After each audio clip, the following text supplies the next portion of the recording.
Are you upset with me or something? A simple radio error or the symptom of a deep crisis in Ferrari. What we hear between Hamilton and his engineer in the GP of Monaco 2025 could be the most alarming sign that this historical alliance is staggering from within. It all started under the blue sky of Monte Carlo, on a Saturday that promised intense emotions and ended up revealing an alarming crack in Ferrari's operational structure. The scenario could not be more symbolic. The Monaco Grand Prix, that labyrinth of narrow streets and impossible curves where any error, however, has catastrophic consequences. In this context of surgical precision, communication between the box's wall and the pilot becomes an instrument as vital as the steering wheel itself. And that instrument in Ferrari failed loudly. Lewis Hamilton was in full classification session, specifically in Q2, when the incident that would mark it throughout the weekend. While rolling on curve 3, the team communicated by radio that Max Verstappen, who came behind him, was in a cooling return. Trusting that information, Hamilton chose to stay traced without the urgency of departing. But seconds later, the message changed abruptly. Now his engineer informed him that Verstappen was braking, which led Hamilton to resume his rhythm without anticipating that Red Bull was, in fact, completing a launched return. The result was a direct obstacle to Verstappen in one of the most critical points of the layout. Although there was no physical contact between the cars, the impact was regulatory. The commissioners imposed a penalty of 3 positions on the grid to Hamilton. But the most serious was the origin of the error. The British pilot himself, after the session, revealed that confusion did not come from his interpretation, but of failures in the information received. In his words, there was a technical problem in the team's software. There was an error on the computer screen. First I was shown that Max was on the return launched and then the information disappeared.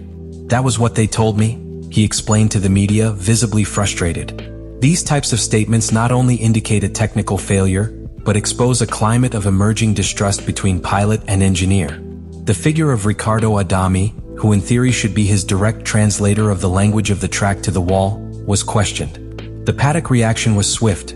How can a team with the history and budget of Ferrari mistakes in something so elementary? What real integration level does Hamilton have with its new technical environment if these failures occur at the most important time of the weekend?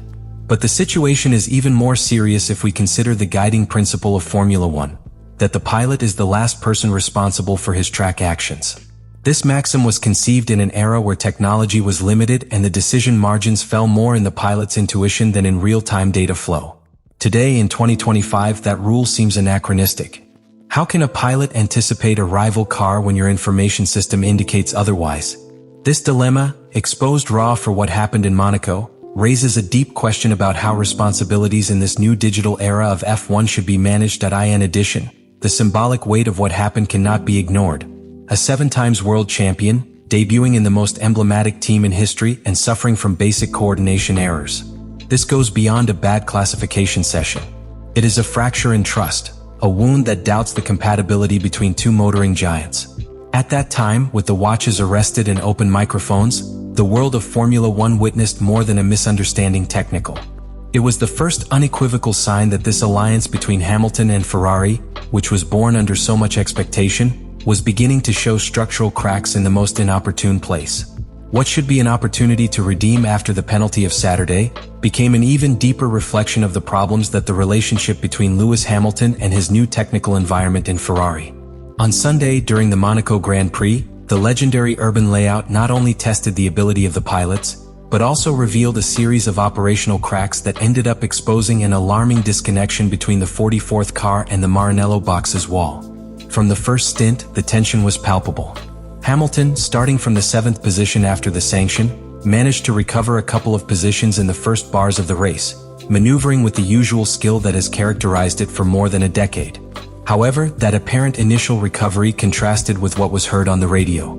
The messages that arrived from his engineer Riccardo Adami were at least confusing, and at some directly contradictory moments. One of the most revealing moments was the sequence prior to its first stop in boxes. While the strategic window for the change of tires approached, Adami told Hamilton to extend his stint a few more turns to avoid traffic. However, just a return later, the message changed abruptly, asking him to enter immediately, just when the traffic that should avoid was reappearing in the middle sector. Hamilton, incredulous, responded by radio with a mixture of skepticism and frustration, directly questioning the logic behind that order. There was no clear answer. The result was disastrous. Hamilton re-entered track just behind a compact group of slower cars, losing the rhythm he had managed to establish. The strategic window had completely evaporated. This calculation error in Monaco, a circuit to advance is practically impossible, cost seconds unrecoverable in key positions. But the most worrying thing was not the tactical error, but Hamilton's emotional reaction to see how another opportunity escaped. The British was increasingly hermetic radio, limited to short responses or directly avoiding dialogue. That silence in a modern Formula One race is a message as strong as any explicit complaint. During the second stint, the employer was repeated. The wall instructions lacked clarity. Instead of providing useful data on the state of rival tires or the projected rhythm to close the gap with the head group, Adami launched generic recommendations that did not seem adapted to the real situation on the track.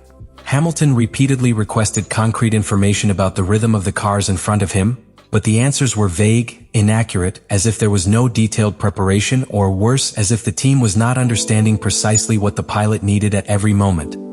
The drop that filled the glass came in the last laps, when Ferrari considered making a late undercut to try to snatch the fourth position from George Russell. Hamilton, knowing that traffic in the pit lane and the state of the tires no longer offered margin to experiment, sharply rejected the proposal. "It doesn't make sense to risk it now," he said firmly. What was previously a full confidence relationship between pilot and strategists was now a silent battle for the control of fundamental decisions.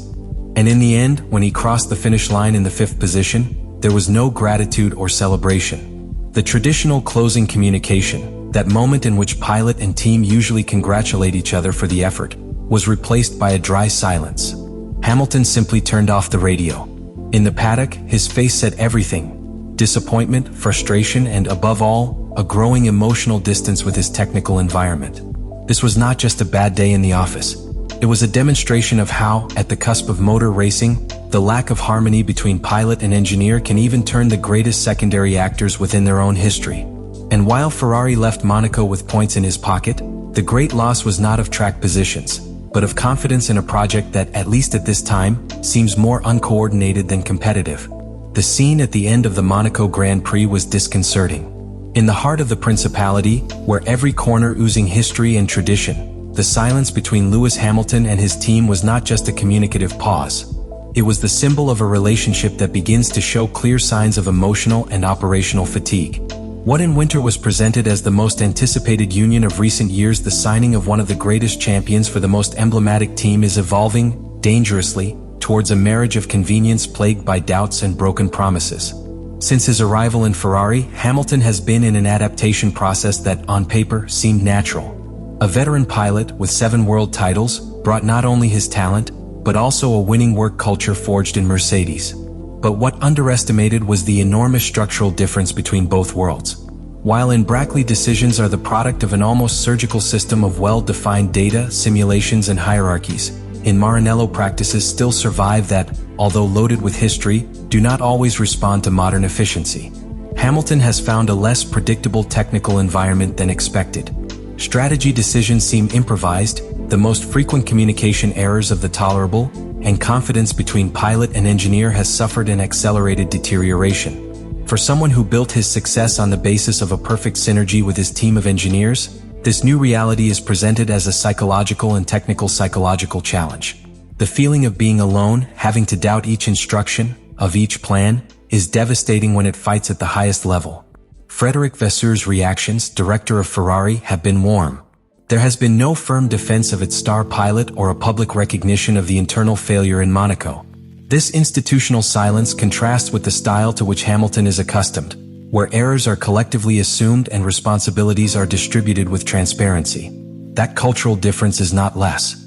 It is a reflection of how crisis management can be as revealing as technical capacity. At this point, the Monaco GP will not be remembered for a track maneuver or a historical victory. It will be remembered as the moment when it was exposed that Ferrari and Hamilton, at least for now, do not speak the same language. The question is not if there are problems. The question is whether there is mutual time and will to solve them before this alliance, so promising on paper, becomes another great time wasted in the recent history of the Scuderia. The controversy between Lewis Hamilton and Ferrari in Monaco is not an isolated episode or a simple more anecdote in the history of modern Formula One. It is the most recent and most visible symptom of a tension that has been growing since the preseason tests, and that has manifested rawly in the most demanding layout of the calendar. What is at stake goes far beyond lost points or positions in the classification. It is the real viability of an alliance that, in theory, should mark a before and after in the contemporary history of motor racing. The big question about the table is simple but devastating. Can Ferrari really offer Hamilton the technical, human, and strategic tools to win a world championship again? And in turn, is Hamilton prepared to rebuild his legacy from a base as unstable as the one he has found in Maranello? Because this is not just a matter of track performance. It is a matter of trust, of communication, shared vision. If errors like Monaco are repeated, emotional and professional work could be irreversible. In Formula One, trusted cycles are fragile, and when they break, they are rarely repaired. The story of the category is full of elusive marriages that ended in noisy divorces. No one wants this story to join that list, but the facts are there and they cannot be ignored. Now I invite you to reflect and share your opinion. Do you think we are facing a temporary crisis that will be resolved with internal adjustments? Or are we witnessing the beginning of the end of one of the most anticipated unions in decades? What would you do if you were Hamilton?